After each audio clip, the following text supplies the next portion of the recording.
ಮೆಕ್ಕೆಜೋಳ, ಈರುಳ್ಳಿ ಸೇರಿದಂತೆ ವಿವಿಧ ಬೆಳೆಗಳಿಗೆ ಕೇಂದ್ರ ಸರ್ಕಾರದಂತೆ ರಾಜ್ಯ ಸರ್ಕಾರವೂ ಬೆಂಬಲ ಬೆಲೆ ಘೋಷಿಸಬೇಕು ಎಂದು ಒತ್ತಾಯಿಸಿ ಬಿಜೆಪಿ ವತಿಯಿಂದ ಮಾಜಿ ಸಚಿವ ಶ್ರೀರಾಮುಲು ನೇತೃತ್ವದಲ್ಲಿ ಚಿತ್ರದುರ್ಗದಲ್ಲಿಂದು ಪ್ರತಿಭಟನೆ ನಡೆಸಲಾಗಿದೆ.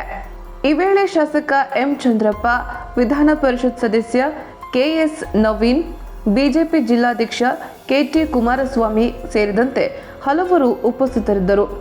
ಬಿಜೆಪಿ ರೈತ ಮೋರ್ಚಾ ಕಾರ್ಯಕರ್ತರು ನಗರದ ಪ್ರಮುಖ ರಸ್ತೆಗಳಲ್ಲಿ ಮೆರವಣಿಗೆ ನಡೆಸಿದರು. ರಾಜ್ಯ ಸರ್ಕಾರ ರೈತ ವಿರೋಧಿ ನೀತಿ ಅನುಸರಿಸುತ್ತಿದೆ ಎಂದು ಘೋಷಣೆ ಕೂಗಿ ಪ್ರತಿಕೃತಿ ದಹನ ನಡೆಸಿದರು. ಬಳಿಕ ಮಾತನಾಡಿದ ಶ್ರೀರಾಮುಲು ಅವರು, ಜಿಲ್ಲೆಯಲ್ಲಿ ಸುಮಾರು 8 ಬೆಳೆಗಳಿಂದ ರೈತರು ನಷ್ಟ ಅನುಭವಿಸುತ್ತಿದ್ದಾರೆ.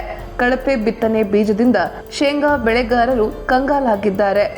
ಈರುಳ್ಳಿ ಬೆಲೆ ಕುಸಿದು ಹಾಕಿದ ಬಂಡವಾಳವೂ ಕೈಗೆ ಸಿಕ್ಕಿಲ್ಲ. ಮೆಕ್ಕೆಜೋಳಕ್ಕೆ ಕೇಂದ್ರದಂತೆ ರಾಜ್ಯವೂ ಕೂಡ ಬೆಂಬಲ ಬೆಲೆ ಘೋಷಣೆ ಮಾಡಬೇಕು ಎಂದರು.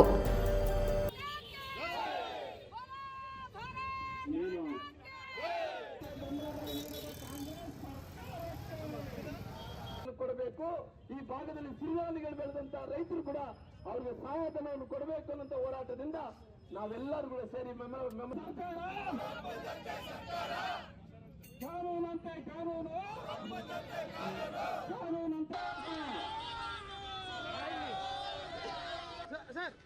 ಕಾಂಗ್ರೆಸ್ ಸರ್ಕಾರಕ್ಕೆ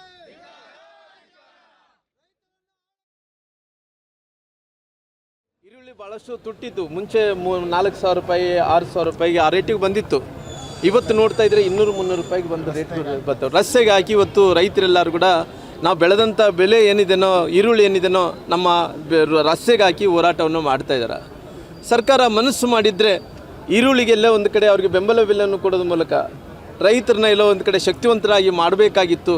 ಬೆಳೆದಂಥ ಈರುಳ್ಳಿ ಬೆಳೆಗೆ ಯಾವುದೇ ರೀತಿಯಲ್ಲಿ ಸರ್ಕಾರ ಯಾವುದೇ ರೀತಿಯಲ್ಲಿ ಕ್ಯಾರೆ ಅನ್ನಲಾರ್ದಂತೆ ಇವತ್ತು ಬೀದಿಗೆ ಹಾಕ್ಕೊಂಡು ಇವತ್ತು ರೋಡ್ಗೆ ಹಾಕ್ಕೊಂಡು ಹೋರಾಟವನ್ನು ಮಾಡ್ತಾ ಇದ್ದಾರೆ.